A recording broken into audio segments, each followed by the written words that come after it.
বিসমিল্লাহির রহমানির রহিম।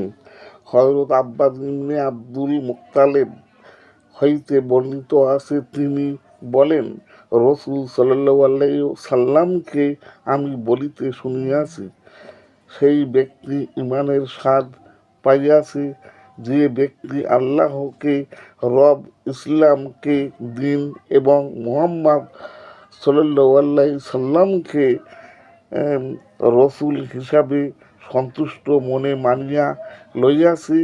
ফায়দা অর্থাৎ আল্লাহর ইবাদত, ইসলাম অনুযায়ী আমল এবং হযরত মুহাম্মাদের সাল্লাল্লাহু আলাইহি সাল্লাম অনুসরণ যে ব্যক্তি করিয়াছে, আল্লাহ তাআলা তাহার রসূল এবং ইসলামের প্রতি ভালোবাসা যাহার ভাগ্য জুটিয়াছে, নিঃসন্দেহ সে ঈমানের স্বাদ লাভ করিতে সক্ষম হইয়াছে।